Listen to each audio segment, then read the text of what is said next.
right, well, it's time now to take a look at what is grabbing headlines in the press this Monday morning. Solange is here with us for more. Solange, you're going to be starting off with the fallout from that trove of leaked U.S. Pentagon documents. Yeah, the documents reveal, among other things, that the U.S. is spying on both its allies and its enemies. As the New York Times tells us today, the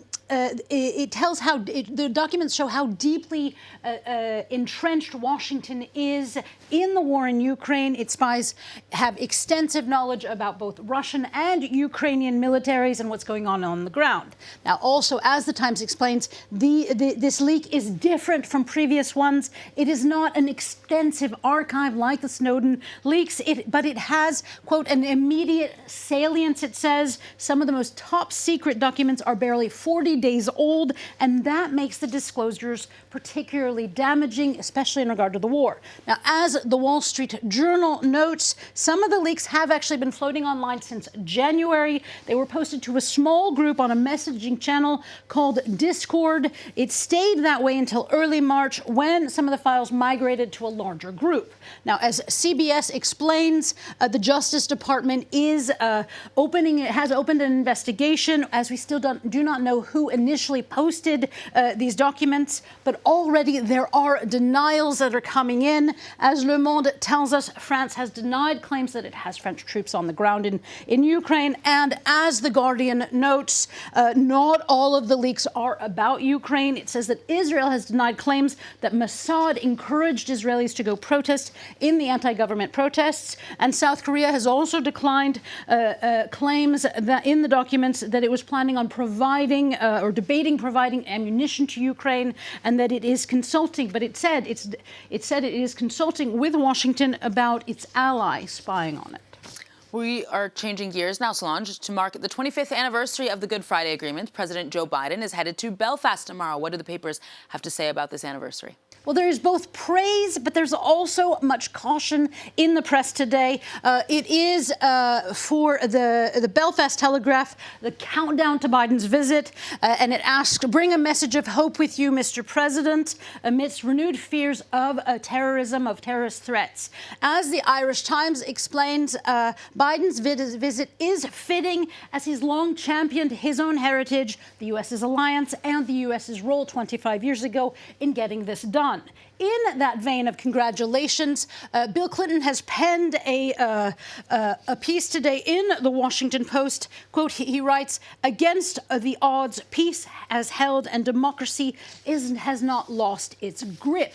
But as Claire Dwyer-Hogg writes, the piece is, quote, a matchstick tower, and recently there's been a shifting of the ground below. She writes that fragile tower needs to be tended to, and in this vein, as The Guardian explains, Brexit has resurfaced questions of border identity and self-determination. Its former Secretary of State, Northern Ireland, says it is high noon for the UK government to prioritize Northern Ireland so that it does not become a permanent Brexit casualty.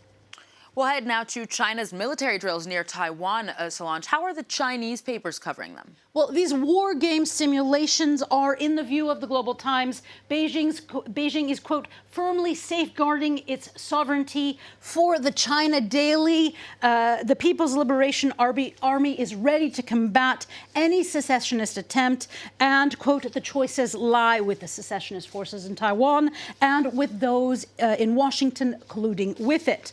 Now, there's a lot of coverage, too, of Macron's visit to China and his saying, as Politico puts it, that Europe must resist pressure to become America's follower, that the great risk, he says, for Europe is getting caught up in crises that are not ours. In that interview on a plane, Les Echos tells us that for Macron, this is about strategic autonomy, that in his view, Europe needs it needs strategic autonomy to become a third superpower. But this stance is not liked by all. The Wall Street Journal says that Macron has blundered on this visit to China, that he's weakened deterrence against China's aggression and undermined the U.S.'s support for Europe. And finally from you, Solange, you found a few articles about the rich, the poor, and the elderly. Yeah, the Kansas City Star tells us of a rare kind of bank robber, a 78-year-old one. Police in Missouri were surprised when they pulled over a heist suspect, and inside her car, they found a stern old lady with lots of cash on the floor. Now, Bonnie Gooch has, according to the Daily Beast, been arrested before from she's had 3 attempts at bank heists, and her mugshot made me think of another image that's going viral online, that of Donald Trump.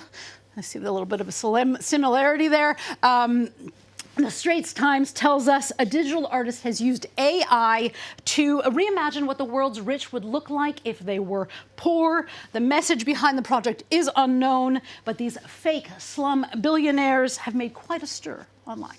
Solange Moujon with the press review. Thank you very much.